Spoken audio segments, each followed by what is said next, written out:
더불어민주당에서 제명된 강선우 의원을 둘러싼 공천 헌금 의혹, 그 중심에 있는 김경 서울시 의원에 대한 경찰의 첫 조사가 마무리됐습니다. 경찰은 준비된 질문지를 모두 소화하지 못해 조만간 김 시 의원을 다시 소환한다는 계획입니다.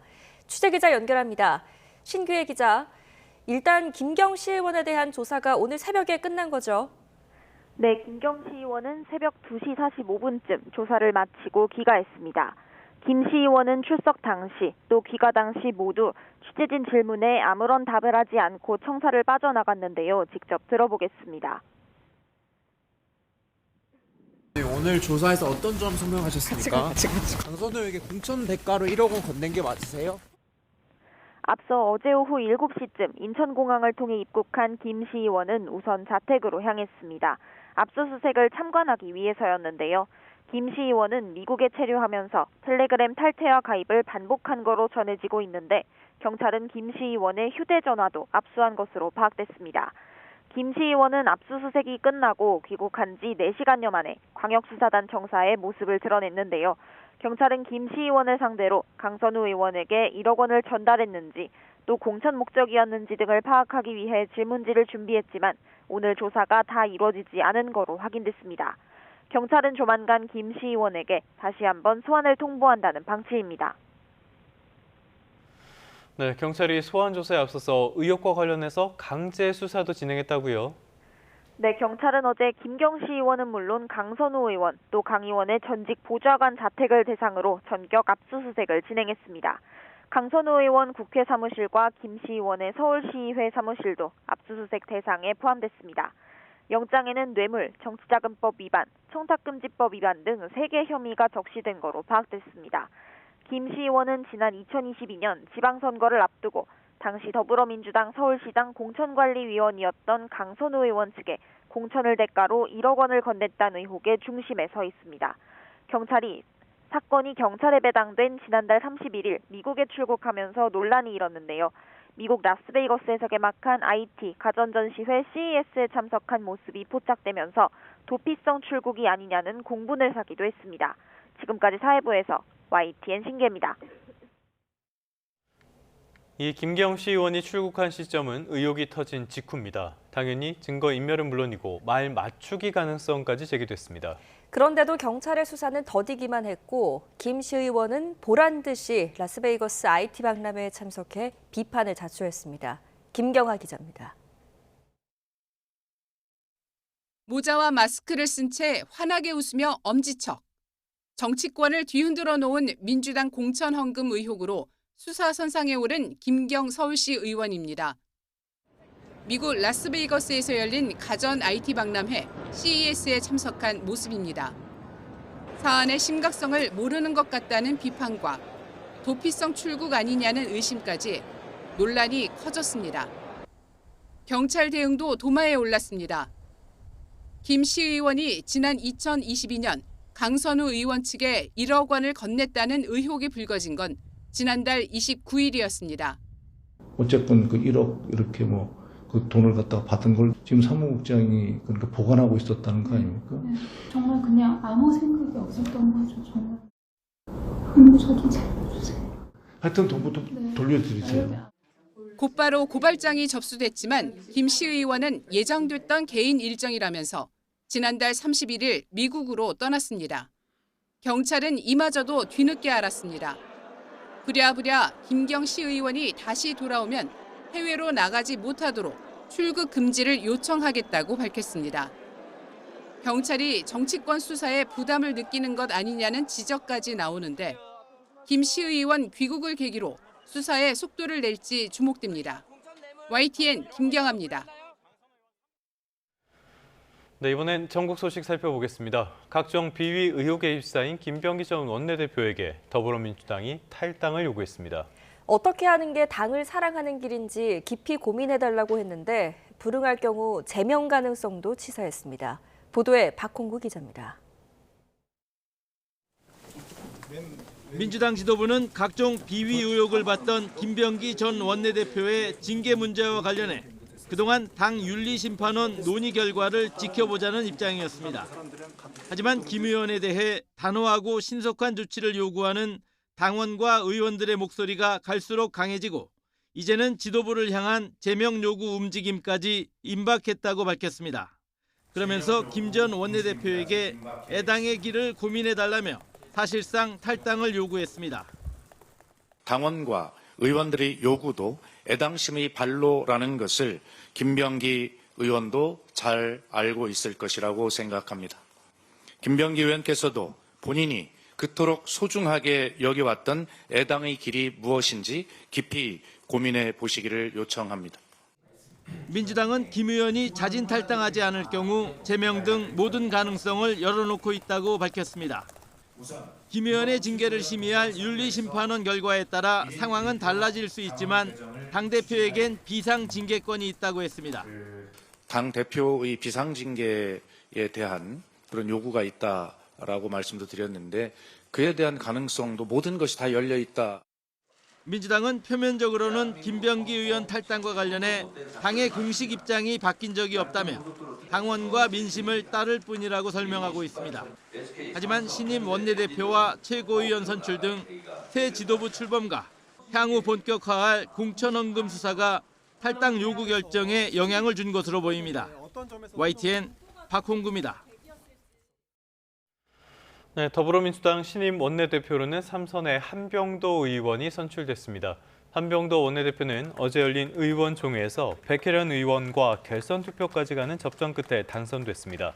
한 원내대표는 당선 소감에서 국정과제를 속도감 있게 추진하고 민생을 빠르게 개선해 이재명 정부의 성공을 든든하게 뒷받침하겠다고 말했습니다. 이번 원내대표 선거는 각종 비위 의혹으로 김병기 전 원내대표가 사퇴함에 따라 치러졌고요. 한 원내대표는 잔여 임기인 올해 5월까지 4개월 동안 원내 사령탑을 맡게 됩니다.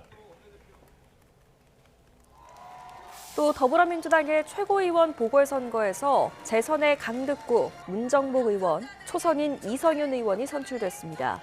민주당은 권리당원과 중앙위원 투표를 각각 50%씩 합산한 선거 결과 강득구, 이성윤, 문정복 최고위원이 차례로 1위에서 3위를 기록해 당선됐다고 발표했습니다.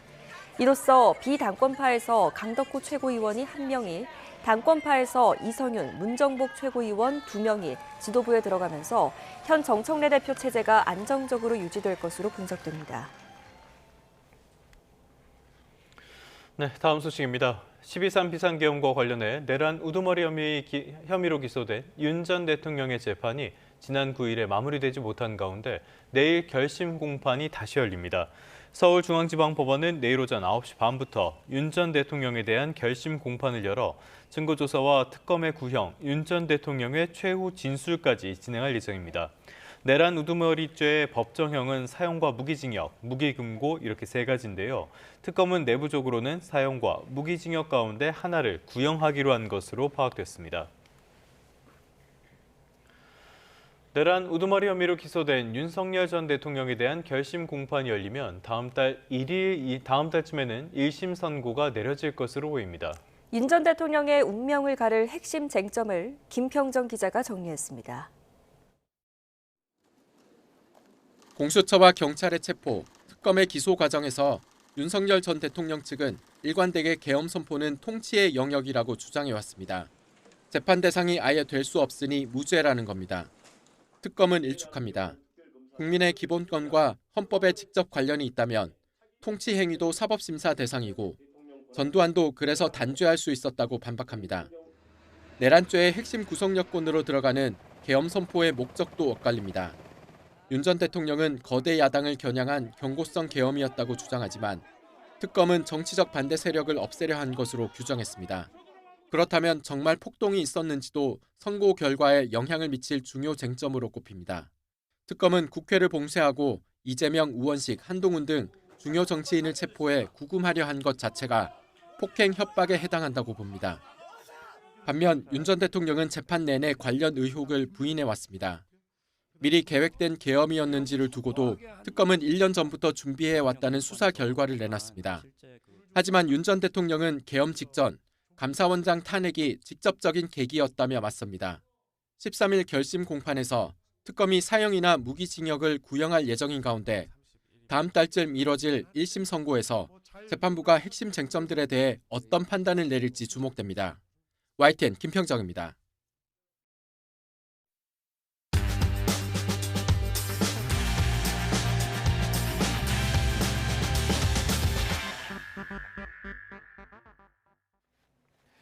(1월 12일) 월요일 스타트 브리핑 시작합니다. 먼저 볼 조선일보 기사는 노량진에 공시생들이 돌아오고 있다는 내용입니다. 이미 개강을 했는데도 수강 문의가 쏟아진다고 하는데 왜 그런 건지 보겠습니다. 1년 전만 해도 청년들이 예전처럼 공무원 준비 많이 안 한다는 뉴스 보셨을 겁니다. 낮은 보수와 경직된 조직 문화에 대한 반감 때문이었죠. 하지만 학원 등록률과 수험서 판매량이 작년 하반기부터 반등 중입니다. AI의 도입으로 민간 기업들의 채용문이 좁아지고 있죠. 신입 채용은 줄었고 경력직 선호 현상이 두드러집니다. 그러자 청년들이 다시 안정적이고 정년도 보장되는 공무원을 찾는 거죠. 또 구급 공무원 초임을 월 300만 원으로 맞추겠다는 정부의 발표도 영향을 준 걸로 보입니다. 높아진 청년 실업률과도 맞물리면서 공무원의 고용 안정성이 다시 부각되고 있다는 분석이 나옵니다. 이번엔 요양병원에 취직하는 한의사가 늘고 있다는 동아일보 기사입니다. 한의원 시장이 포화 상태인데다가 임대료와 인건비 부담에 개원도 어렵기 때문입니다. 요양병원에서 근무하는 의사는 5년간 1,300명 줄었습니다. 반면 같은 기간 한의사는 94명이 늘었는데요. 요양병원 한 곳당 한의사 1.5명이 일하는 셈입니다. 요양병원의 입장에서도 일반 의사보다 봉급이 저렴한 한의사를 고용하는 게 이득입니다. 고령층이 선호하는 부항이나 뜸을 시술할 수가 있어서 당직이로 한의사를 쓰는 곳도 있다고 하네요. 한의계는 전문 의약품 등 약물 처방 이외의 의료 행위엔 문제가 없다는 입장이고요. 의료계는 응급 상황이 발생했을 때 한의사들이 대처하기 힘들다고 비판하고 있습니다. 의료계와 한의계는 난임 치료나 미용 의료, 엑스레이 사용 등을 두고도 대립해왔죠. 한의사의 업무 범위가 의료법상 구체적으로 규정돼 있지 않아서 양측의 갈등이 더 커질 수 있다는 우려가 나옵니다. 끝으로 로맨스 스캠 처벌의 35%가 피해자이자 가해자였다는 기사 보겠습니다. 판결문 96건을 분석한 한국형사법무정책연구원 논문에 나온 내용인데요. 한겨레 신문이 정리했습니다. 로맨스 스캠 범죄 피고인 109명 중에 절반가량은 불법성을 알면서도 범행에 가담한 걸로 나타났습니다. 하지만 범죄 조직의 사기성 구인 문구에 속았다거나 피해금을 회수하기 위해 가담한 경우 또는 자신에게 로맨스 스캠을 저지른 조직원의 요청으로 가담한 경우가 35%였습니다. 논문은 이들을 피해자성 가해자로 분류했습니다. 또 피고인의 83%는 내국인이었는데요. 범죄 시나리오도 확인됐습니다. 주로 한국계 미국인이나 파병 군인, 의사를 사칭하는 전략을 썼고요. 범행 기간은 1, 2개월 이내로 짧았지만 1억 원이 넘는 피해가 발생한 경우가 40%를 넘었습니다. 논문은 피해자형 가해자에 대해선 단순 가담자와 다른 법적 해석과 심리 상담이 필요할 수 있다고 짚었습니다. 1월 12일 아침 신문 살펴봤습니다. 지금까지 스타트 브리핑이었습니다.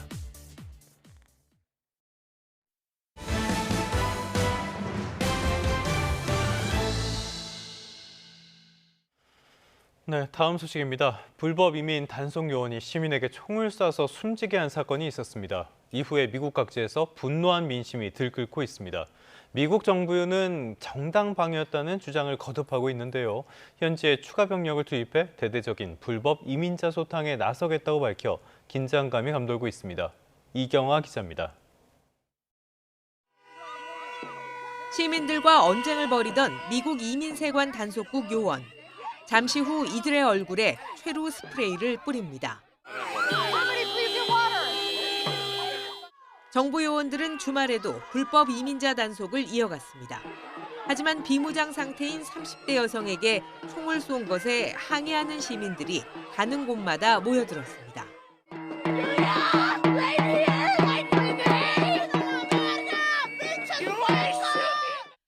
분노한 민심은 전국에서 확인되고 있습니다.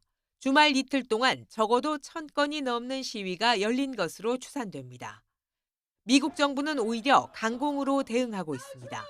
총격 사건 발생 지역에 추가 요원을 보내 사상 최대의 단속 작전을 펴겠다고 공언했습니다. If you look at what the definition of domestic terrorism is, it completely fits the situation on the ground. showed that this officer was hit by her vehicle. She weaponized it, and he defended his life and those colleagues around him and the public. 트럼프 정부 인사들은 숨진 여성이 좌파이며 요원을 해치려 했다고 주장하고 있습니다. 하지만 주 정부를 뺀 채 트럼프 정부가 수사를 주도하면서 신뢰성에 의문이 제기되고 있습니다. And so let's have the investigation in the hands of someone that isn't biased. We need to be doing this transparently. And what I was pushing back on from the very beginning was a narrative that had jumped to that conclusion right from the get-go.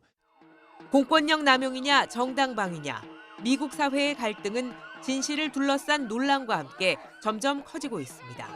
YTN 이경아입니다. 극심한 경제난으로 촉발된 이란의 반정부 시위가 2주 넘게 격화하고 있습니다. 사상자 수 역시 눈덩이처럼 불어났는데요. 정부의 강경 진압으로 2,000명 이상 숨졌을 가능성도 제기됩니다. 군사 개입을 검토하는 미국의 움직임도 바빠졌습니다. 권준기 기자입니다. 차가운 바닥에 깔린 검은색 시신 가방들. 사망자 신원 확인을 위해 모인 유가족들이 영안실 앞을 헤매고 있습니다. 곳곳에서 통곡이 터져나옵니다.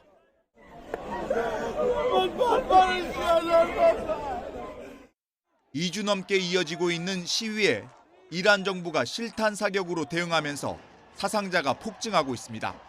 총에 맞은 시위대가 병원마다 넘쳐나 의료 체계가 마비될 정도라는 증언이 나오고 해외에 있는 이란 인권단체들은 각각 수백 명에 달하는 사망자 집계를 내놓고 있습니다. 2,000명 이상이 숨졌을 가능성이 있다는 관측도 나왔습니다. Questa volta si sta utilizzando proiettili veri, proiettili da guerra. C'è una guerra in Iran in questo momento, una guerra che viene oscurata dal fatto che non ci sono. 47년 신정체제의 최대 위기를 맞은 이란 정부는 미국과 이스라엘이 배후에서 조종하는 폭동이라며 강경 대응을 이어갈 뜻을 분명히 했습니다. آمریکا و اسرائیل اونجا نشستن دارن به اینا درس میدن برید ما هم هستیم. همونایی که این کشور رو زدند و جوانا و کودکان ما رو کشتن الان به اینا دارن دستور میدن شما این کارو بکنید. 이란에 대한 군사 개입을 시사한 트럼프 대통령은 SNS에 이란을 도울 준비가 됐다고 썼습니다. 이스라엘도 시위대를 지지하며 필요할 경우 군사적 대응에 나서겠다고 밝혔습니다. כולנו תקווה שהאומה הפרסית תשתחרר מקרוב מעול העריצות וכשיום זה יגיע 영국 런던에 있는 이란 대사관에 옛 왕정 시절 이란 국기가 내걸리는 등 유럽과 미국 곳곳에서 이란 반정부 시위를 지지하는 집회도 이어지고 있습니다. YTN 권준기입니다. 다음 소식입니다. 주말 사이에 날이 썩 좋지가 않았죠. 그제 경기 의정부시 호원동에서 간판이 떨어져 20대 남성이 숨지는 일도 있었고요. 곳곳에서 강풍으로 인한 피해가 잇따랐습니다. 수도권 일대에 한파까지 덮친 가운데 아직 현장 복구는 시작도 못하고 있습니다. 이수빈 기자입니다. 강한 바람이 부는 길거리, 건물에 매달린 간판이 흔들리더니 바닥으로 떨어집니다. 지난 10일 오후 2시 20분쯤 경기 의정부시 호원동에서 20대 남성 1명이 강풍에 떨어진 간판에 맞아 숨졌습니다. 사고가 발생한 지 하루가 지난 뒤에도 간판은 이렇게 추락 당시 모습 그대로이고 현장 통행도 제한됐습니다. 간판과 함께 무너진 벽돌이나 철제 구조물들도 아직 인도 위에 널브러져 있습니다. 경찰은 건물 외벽 상태를 확인하며 간판이 떨어진 정확한 이유를 조사하고 있습니다. 강풍으로 인해 예측할 수 없었던 사고인지 건물 관리가 부실해 생긴 인재인지를 파악하기 위한 겁니다. 또 간판 주인을 불러 평소 정기적으로 간판 상태를 점검했는지 살펴볼 예정입니다. 이렇게 곳곳에서 거센 바람으로 인한 피해가 발생한 가운데 새벽 6시 기준 소방에 접수된 경기 지역 강풍 피해 신고는 524건에 달합니다. 또 영하의 추운 날씨가 이어지면서 서울, 경기, 인천에는 한때 한파주의보도 발령됐습니다. 각 지자체도 비상이 걸렸습니다. 서울시와 경기도 등은 한파 종합지원 상황실을 운영하고 노숙인에게 임시주거지를 제공하거나 방한용품 등을 지급하기로 했고 불호위 살얼음, 블랙아이스로 인한 교통사고 대비에도 나섰습니다. YTN 이수빈입니다. 통상임금 판결에 따른 임금 인상안을 두고 첨예하게 대립해온 서울시내버스 노사가 노조의 파업 예고일을 하루 앞둔 오늘 막판 협상에 나섭니다.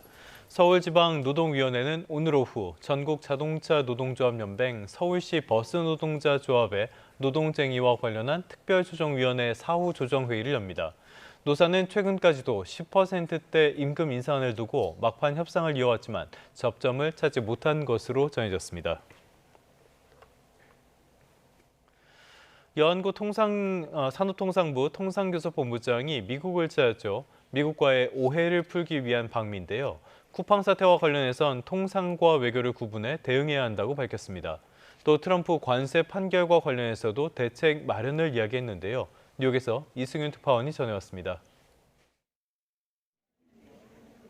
워싱턴 DC 인근 덜레스 국제공항을 통해 미국에 입국한 여한구 통상교섭 본부장.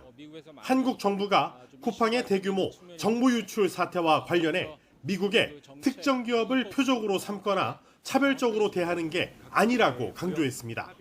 비차별적으로 또 공정하게 그렇게 지금 하고 있기 때문에 그런 부분은 이제 통상이나 외교 이슈랑은 철저하게 분리해서 대응하는 게 필요하다 이렇게 봅니다. 특히 이번 사안은 쿠팡에서의 대규모 정보 유출과 미흡한 대처가 문제의 핵심이라고 지적했습니다. 여 본부장은 현지 시간으로 오는 14일까지 제이미슨 그리어 미국 무역 대표 등 미 정부와 의회, 업계 주요 인사들과 만나 대미 통상 현안에 대해 논의합니다. 또 미 의회 등에서 우려를 제기하는 한국의 디지털 입법 사안은 미국 기업의 차별적이거나 불필요한 장벽이 아니란 점을 설명한다는 방침입니다. 이어 오는 14일로 예정된 트럼프 행정부의 상호관세 정책의 위법성에 대한 미국 연방대법원의 판결에도 대비책을 마련한다는 계획입니다. 여 본부장은 판결에 대해 예단하기 어렵다며 방미 목적도 미국 정부와 로펌, 통상 전문가 의견을 청취하고 다양한 시나리오에 철저히 대응하자는 취지라고 설명했습니다. 특히 판결이 임박한 상황에서 이루어진 이번 방문이 광범위하게 미국 측의 동향을 파악하고 대책을 수립하는 데 도움이 될 것이라고 언급했습니다. 또 한미 간 비관세 장벽 논의를 위해 진행하려다가 연기된 한미 자유무역협정 공동위원회 일정도 준비되는 대로 잡을 예정이라고 덧붙였습니다. 뉴욕에서 YTN 이승윤입니다. 지난해 귤과 고등어, 돼지고기 같이 먹을거리 물가가 아주 크게 올랐습니다.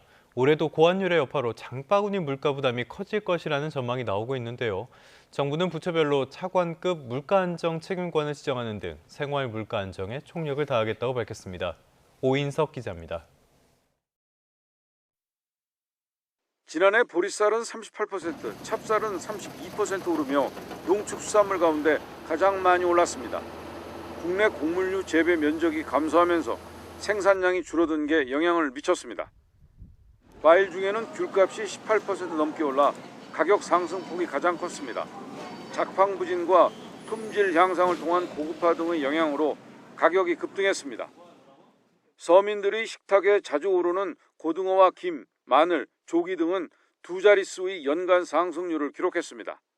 조기와 고등어 등 수입 비중이 높은 수산물은 고환율 영향으로 가격이 뛰었습니다. 돼지고기와 수입 쇠고기 등 고기류도 값이 올랐습니다. 서민 식단의 대표적 단백질 공급원으로 꼽히는 달걀은 4.2% 올랐습니다. 식품업체들이 가공식품 가격을 줄줄이 올리면서 초콜릿과 김치, 커피도 지난해 두 자릿수 물가 상승률을 보였습니다.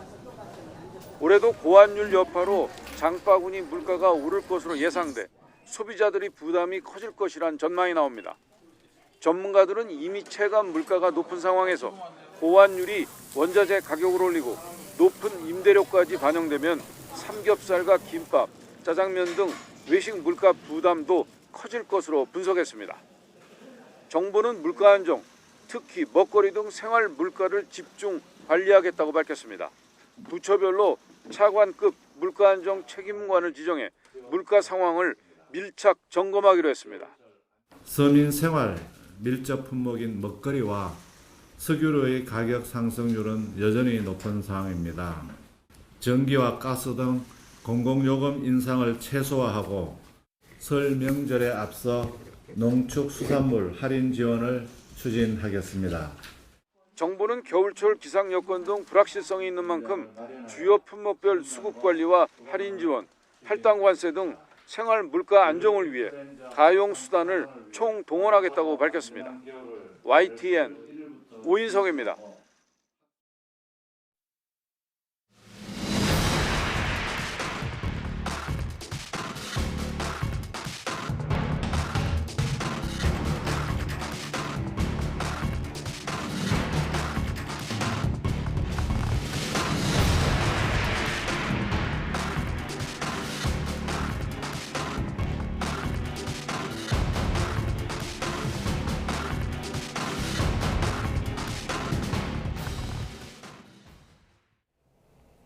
네, 정부가 지난해 연말 쏟아낸 각종 대책에도 새해 들어서 원화 가치가 다시 미끄러지고 있습니다. 원달러 환율은 7거래일 연속 오르면서 1,450원대 후반까지 상승했습니다. 허준영 서강대학교 경제학부 교수와 함께 알아보겠습니다. 어서 오십시오. 네, 앞서 전해드린 것처럼 최근 원달러 환율이 다시 상승하고 있는데 정부가 여러 가지 대책을 내놨는데도 다시 이렇게 오르는 이유, 배경은 뭐라고 보십니까? 정부의 대책이 효과가 있을지 없을지는 시간이 조금 걸릴 것 같고요. 우선 당장 지금 벌어지고 있는 일은 아무래도 지난달 조금 이렇게 잠잠했던 개인 투자자들의 서학 미국행, 그래서 미국 주식에 대한 투자 이런 것들이 다시 늘고 있고요. 네. 그리고 뭐 수입 기업들의 달러 결제 이런 것들도 줄지 않고 있는 상황에서 결국은 달러에 대한 구조적인 수요가 남아 있다, 늘어나고 있다 이런 부분인 것 같습니다. 네. 이 환율이 오르다 보니까 개인 투자자들 사이에서도 달러를 미리 확보하려는 움직임이 커지고 있는데요. 실제로 요즘 은행에 달러 예금을 넣는 사람들이 계속 늘고 있다고 하는데 이런 흐름이 새해 들어서 계속되고 있는 거죠? 네, 맞습니다.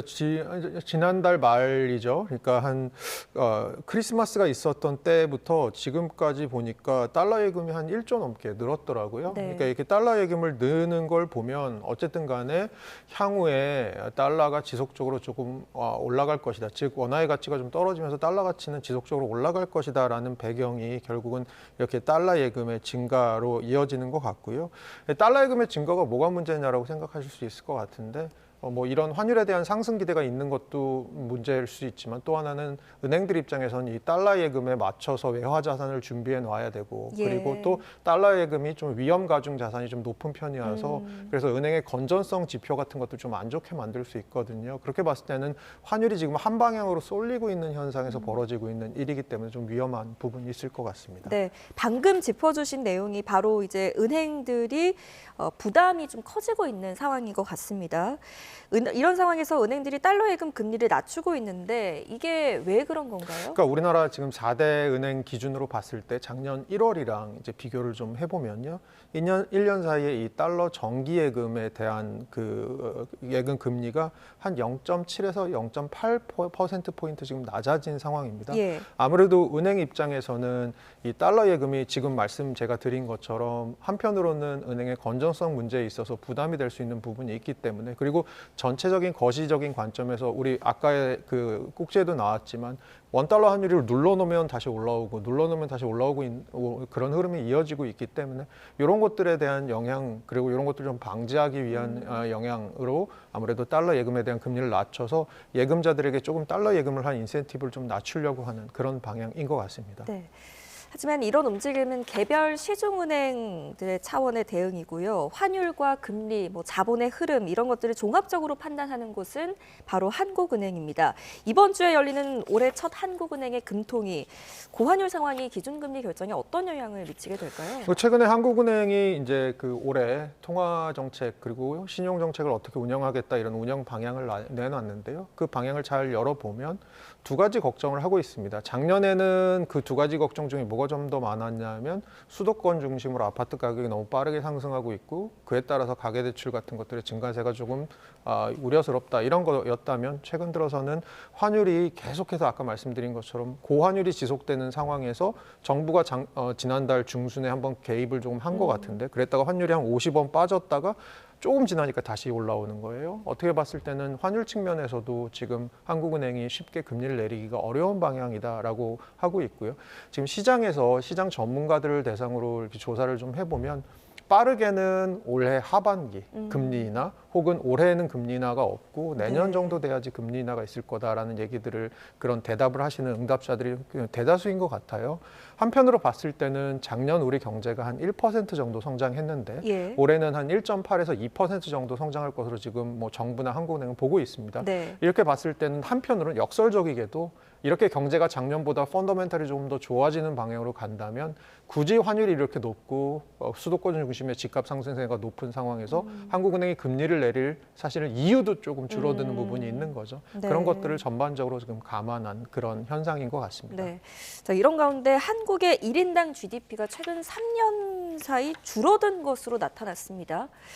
이게 환율에 영향을 줬을까요? 아니면 성장 둔화의 영향이라고 봐야 될까요? 어떻게 전망하세요? 둘 다인 것 같아요. 첫 번째로 봤을 때는 작년에 우리나라 경제 성장률, 실질 GDP 성장률은 한 1% 정도였고요. 그러면 우리나라가 보통 이제 잠재 성장률이라고 해서 크게 무리를 하지 않고 평균적으로 성장할 수 있는 성장률의 개념이 있습니다. 그게 한 1%대 후반으로 보고 있거든요. 그렇게 봤을 때는 그거의 한 절반 정도, 우리가 할 수 있는 평균적인 성장의 절반밖에 못한 거고요. 첫 번째는 저성장이죠.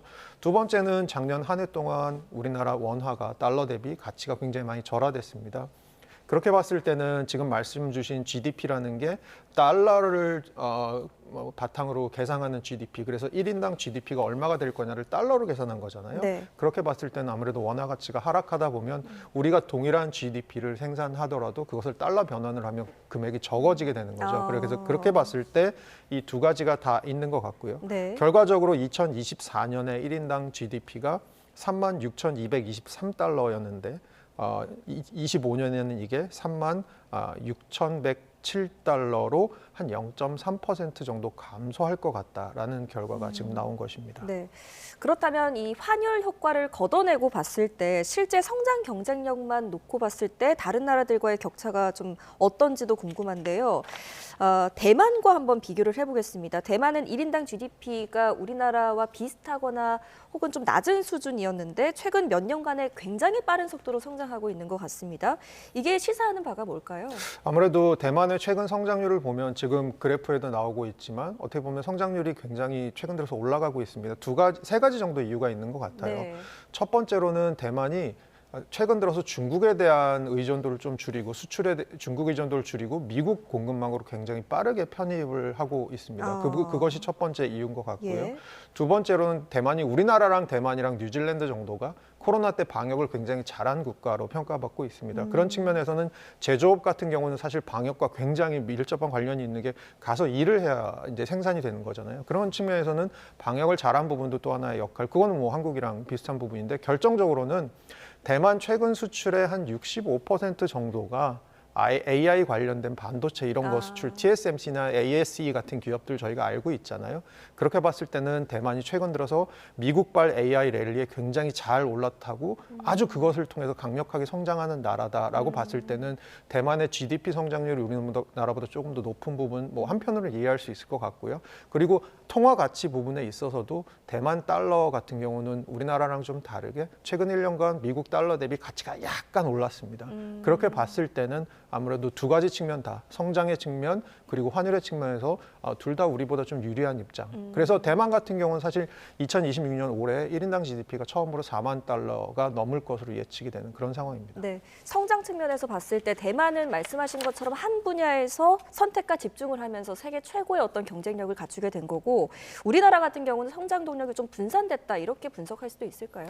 근데 뭐든지 저희 계란은 어떻죠? 나눠 담으라고 얘기를 하죠. 사실은 반도체라고 하는 게 좋을 때는 굉장히 좋습니다. 하지만 반도체 산업의 단점 중에 하나는 스윙이 굉장히 큽니다. 안 좋을 때도 굉장히 안 좋습니다. 그렇게 봤을 때는 저희 최근 들어서 베네수엘라 얘기 많이 하잖아요. 베네수엘라의 문제가 뭘까요?라고 생각하면 뭐 복지의 과잉 여러 가지가 있지만 저는 근본적으로는 너무 석유 의존도가 크다라는 겁니다. 너무 한 산업의 의존을 크게 하는 건 좋을 땐 아주 좋을 수 있지만 안 좋을 땐 또 굉장히 안 좋을 수 있거든요. 그런 측면에서는 저도 우리나라에 대해서 최근 들어서 생각하는 것 중에 하나는 그런 것 같아요. 성장 동력에 대한 얘기가 많이 나오는데 주로 AI, 반도체 이런 얘기입니다. 그것도 중요하지만 우리나라가 지금 미국의 관세 정책으로 인해서 중국의 기술력 발전으로 인해서 일시적으로 좀 어려움을 겪고 있는 하지만 원래 잘하던 다른 산업들도 있잖아요.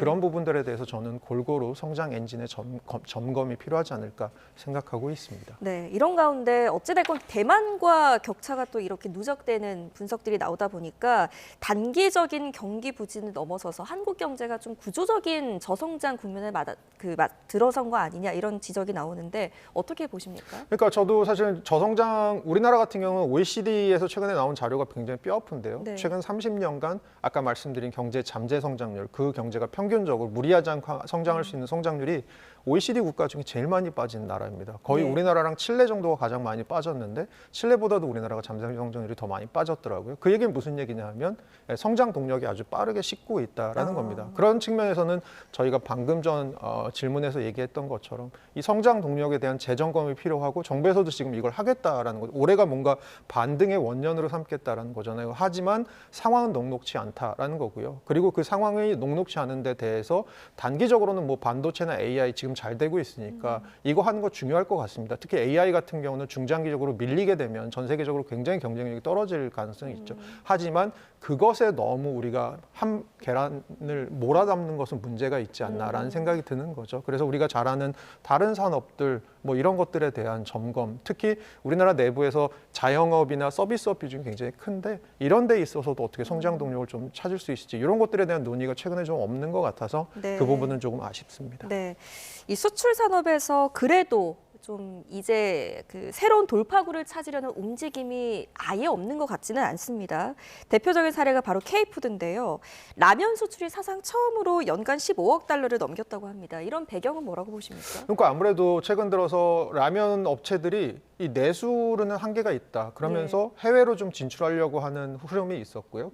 그리고 거기다가 최근 들어서 K컬처 관련된 것들, 영화나 드라마 같은 것들이 외국에서 조금 잘 되면서 그 안에 등장한 독특한 라면 먹는 방식이라던가 한국은 저렇게 매운 라면이 있대. 야, 일부러 저런 걸 먹어? 하면서 호기심으로 먹어보면서 중독되는 이런 것들이 결국은 우리나라 라면의 수출을 늘어나게 된 또 그리고 그 라면이 굉장히 해외에서 잘 팔리게 된 원인인 것 같고요. 실제로 2021년 이후, 코로나 이후죠. 5년간, 최근 5년간 라면 수출액의 연평균 증가율이 얼마냐면 23%입니다. 네. 그럼 이렇게 봤을 때 산술적으로는 3년마다 라면 수출이 2배씩 된다는 얘기거든요. 굉장히 빠른 상승세인 것 같습니다. 네, 자 이렇게 K푸드가 세계 시장에서 자리를 넓혀가고 있는 가운데 한국의 또 다른 대표 수출 산업 또 이 글로벌 무대에서 존재감을 키우고 있습니다. 바로 K뷰티 이야기인데요. 최근 막을 내린 CES에서 K뷰티 테크가 굉장히 이목을 끌었다고 합니다. 어떤 기술들이 있었나요? 그러니까 우리나라가 최근 들어서 화장품 수출이 글로벌 4위까지 올라왔어요. 예. 그래서 굉장히 화장품 수출 많이 한 나라인데 이제는 화장품뿐만이 아니고 화장품과 관련된 기술들까지도 수출을 하게 된다는 거죠. 그게 말씀 주신 K뷰티 테크인데요. 어떤 기술이냐? 화두가 뭐죠? AI입니다. AI 기술을 접목하는 겁니다. 예를 들어서 내가 상처가 있는데 특히 뭐 남성분들도 그렇겠지만 여성분들 더 하실 것 같은데 상처가 있는데 이걸 화장으로 좀 가리고 싶다라고 하면 이 우리나라 기업에서 최근 개발한 기계에다가 그 피부를 갖다 대면 어떤 이 상처인지 파악한 후에 그 상처에 맞는 연고를 발라주고요. 그 다음에 그 상처가 잘 안 보일 수 있도록 자기의 스킨톤이나 여러 가지에 맞는 화장품을 추천을 해줍니다. 예. 그러니까 AI 기술에다가 그러니까 이런 화장품의 기술까지도 접목시킨 거죠.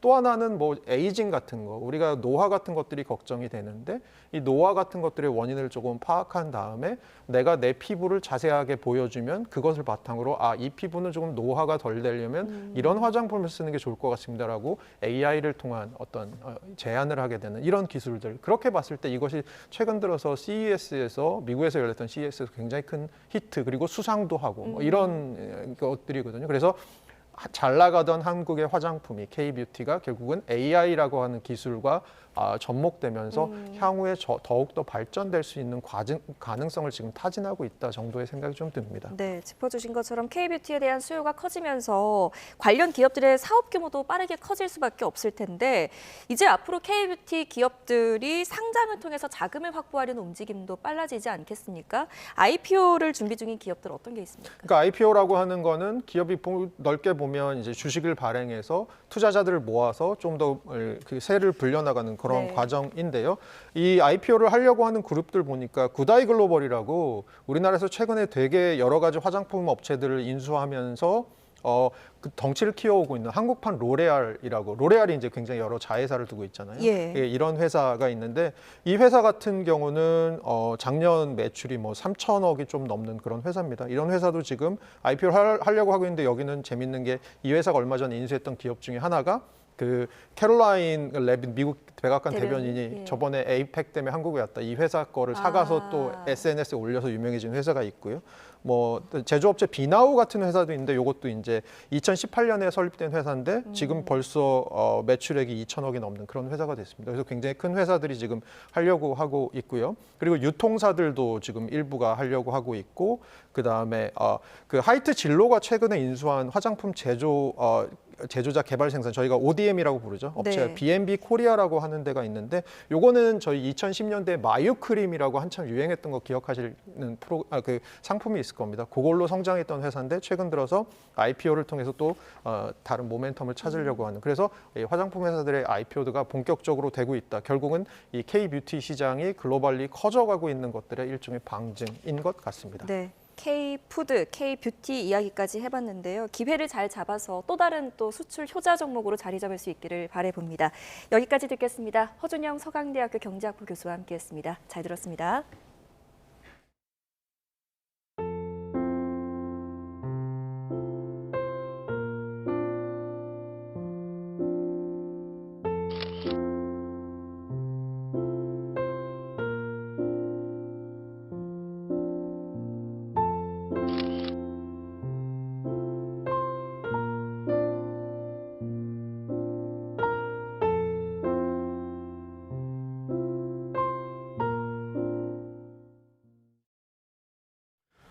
네, 끝으로 출근길 날씨 살펴보겠습니다. YTN 야외 스튜디오 연결합니다. 이혜민 캐스터. 네, 이혜민입니다. 네, 오늘도 날이 많이 추운가 보네요.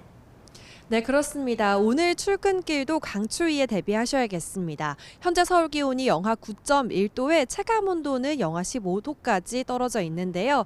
따뜻한 외투는 물론 보온용품도 챙겨 나오셔야겠습니다. 네, 이런 가운데 오늘 눈이 내리는 곳도 있다고요? 네, 그렇습니다. 현재 충남 지역에서 약한 눈이 관측되고 있는데요. 앞으로 그 밖에 중부지방으로 눈이 오는 지역이 확대되겠습니다. 오늘 내리는 적설량이 적더라도 날이 춥기 때문에 도로에서는 빙판을 이루는 곳이 많을 것으로 보입니다. 이동하실 때 교통안전에 주의하셔야겠습니다. 먼저 추위 상황부터 살펴보도록 하겠습니다. 현재 경기 북부와 영서, 충북 북부 등의 한파주의보가, 강원 일부 지역에는 한파경보가 발령 중입니다. 이 시각 서울의 기온이 영하 9.1도, 춘천은 영하 13도, 대구는 영하 8.6도 등 전국에서 강추위가 기승을 부리고 있습니다. 낮 기온은 서울 3도, 광주와 부산 7도에 그치겠고요. 체감 온도는 기온보다 3도 정도 낮아서 더 춥겠습니다. 어제는 일부 전남 지역에 8cm 안팎의 눈이 쌓이는 등 호남과 제주도를 중심으로 눈이 내렸는데요.